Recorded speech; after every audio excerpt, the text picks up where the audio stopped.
Dr. Mwachi, so let me ask, at what point is one safe against COVID-19 after taking the jab? Once again, from what you're taught by the likes of Dr. Masika, virologist, is you'll be safe. I mean, your body starts producing antibodies 2 weeks after the jab. Okay. But then you need to get a booster dose, and this is not the first vaccine that you need to get 2 doses, the first one, then a booster dose.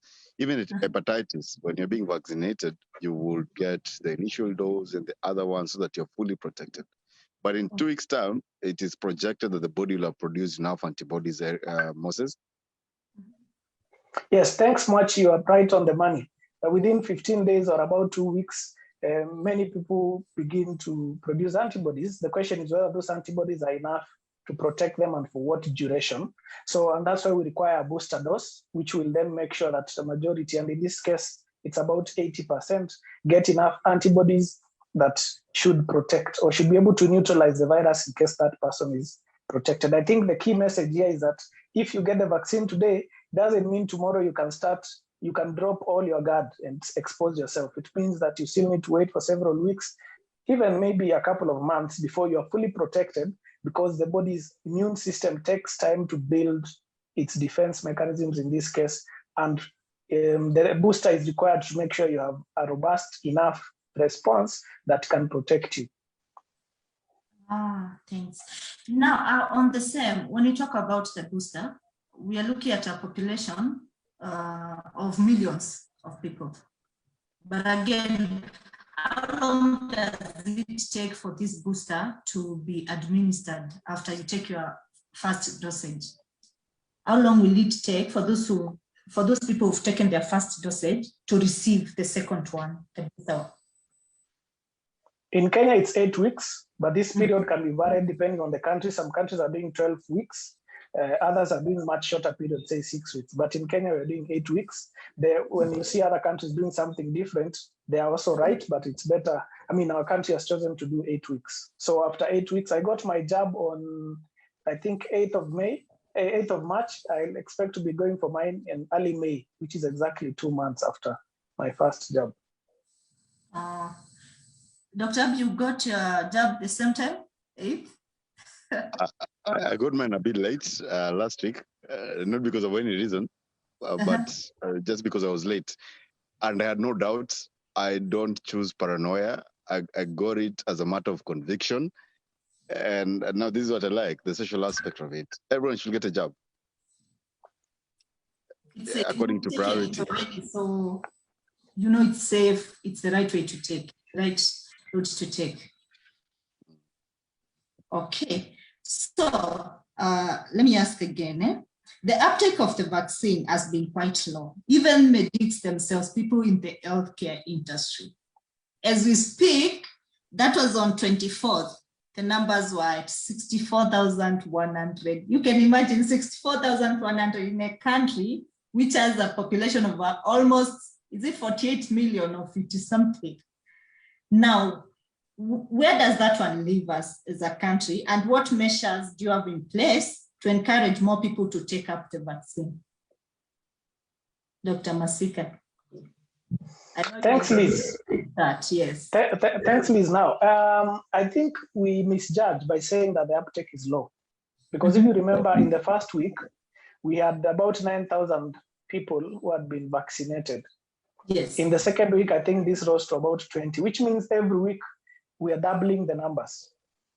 So from 9,000 in 1 week to 64,000 in 3 weeks. And if you look at the queues in Nairobi where the vaccine is being given, they tell you that there is quite a good response. I don't know what Mwachi has observed in the coast. I know that is, I don't know whether they are seeing as long queues as we are in Nairobi, but it shows you that there is, the acceptability is high. And in fact, in January, we did a study among healthcare workers, about 1,000 of them. And at that time, there was very little information on the vaccine, and still 3/4 of them said they would take the vaccine. This has been the case across many countries, and we see that once the vaccine is rolled out, the vaccine enthusiasm begins to rise, and we see over time, more and more people are willing to accept the vaccine as they see others receive the vaccine without any major issues, and as they get more information on the vaccine. So I think the limitations that we have now may be related to the maybe relatively few vaccination centers, especially out in the peripheries. I would like to see more vaccination centers set up safely and with adequate facilities to preserve the vaccines so that more people can get the opportunity to take them. I know there are many healthcare workers who would want to take the vaccine, but they haven't had the chance to do so because it's not near them, or they've not had a convenient place to go and get it. Wow, thanks. Dr. Abi, how is cost? How is uptake in cost region? Maybe Liz will tell us first. I mean, what is the word of the street? Why are people spreading so many rumors, and what are the most compelling rumors that are being spread? I know most of them do not know it, because any person who comes to a doctor will be biased towards telling us what you want to know. Today I was talking to someone, and they were like, their workers refused. I've said they will not take it. Those are things that are going to eliminate them. It's like a kind of by whatever. It's like something to clear the human beings from this world, from this earth. So they think it's been administered to kill them over time, or we tend to kill them. Yeah, and that's why people are undermined, especially now, leave alone the middle class. That person or employee, they are not to get the vaccine. And you know, they are still the most vulnerable people in terms of exposure and such. Yeah, so that's where the problem is. So how is the uptake? I think the uptake here has been splendid. I know the political class will want it to be like one-off, whatever, like you start on this day, then there are million people queuing up, but that won't happen. I mean, this is something that you take voluntarily, and you have to give your own consent. Now, when you look at the numbers, very encouraging, regardless of what the governor said about the uptake is. When I look at those numbers, and I also hear about people who want to jump the queue, right? Mm-hmm. Very, very encouraging. And I don't know any particular healthcare worker, as it's purported, who does not want to take the vaccine. Maybe they just haven't taken it for one reason or the other. But I know for a fact, probably 100% of my colleagues will take the vaccine. So I think the country will be overwhelmed by just the sheer numbers of people who want to take the vaccine. I don't think there'll be a problem, though, as you rightly pointed out, there are those rumors of paranoia. Liz, why would anyone sit in Europe and want to kill you? Other by weapons, you know, you never know. There's always that racist kind of thing that these people colonized us, now they want to finish us. What reason? Yeah, so maybe we need to look at the numbers, because right now as we speak, more than 500 doses have been issued. Mm-hmm. You can guess how many of these are enough. 500 million doses across the world. Some countries have immunized at least a quarter of their population. So, I mean, in Africa, we just have done a drop in the ocean, less than 1 million, and most of these are in South Africa. If you exclude Morocco, Morocco has done very well. Morocco is among the top 15 countries in the world. So the fear is not rationalized by the evidence. I think the fear is more of social media misinformation. And there are many fears that are being spread, unfortunately. But if you look at the data, at the numbers, you see that the same vaccines, the same COVID-19 vaccines are being administered in over 140 countries globally. And as I've said, in fact, every day, the US is giving 2.6 million doses every day. As compared to Kenya, you can see how many we are giving, and Africa. So the fears, I think, should not be assumed, should not be ignored. We need to keep doing what you're doing now, giving people the right information, which is that the vaccine is safe, it will help us, it works. Okay.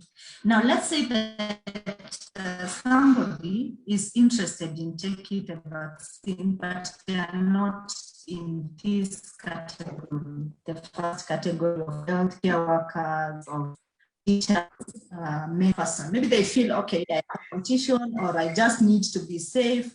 Is there a way they can get the vaccine somewhere else, even if it's private, even if it's, where can they get such? Because of course, when they go to the hospital, they'll be told, no, for medics, this is for healthcare workers, teachers. But Mwachi can tell get us. Mwachi can tell us if they can come to Montana. what's happening with that. There's no jumping the queue. You just have to be. You just have to be in the queue. And now you're just correctly pointing it out. Huh? My mother would love the vaccine. And lucky for her, the president revised. I mean, the Minister of Health revised the schedule, and now she can get. I can tell you, there are many people who want this vaccine, and there's no jumping the queue. Ngoja tu, you just wait for your turn. It will come. Meanwhile, I wish I could get it the first day. I would have been there. But I also but there's no jumping in the queue. And you nobody's cannot doing that. advise for me. I jump a little bit. Don't do that. Don't do that. You know, it's categorized. Huh? When you see the age at risk, that is why now we'll get the, first of all, the frontline health workers, which I didn't agree with at all. I would have thought that we should have started with people who are likely to die from severe disease, from all categories, healthcare workers, policemen, wherever you are, even if you're not working. We should have started with people who are likely to die. There will be healthcare workers who will get COVID, but they're unlikely to die. But probably the only reason, and Moses will tell us, is that they are likely to spread it to the vulnerable groups, because by virtue of them being doctors or nurses or clinical officers, then they're interacting with the group at risk, but not for their own selves. Then after that, hakuna kujump queue, and people should not jump queues. This is well thought out.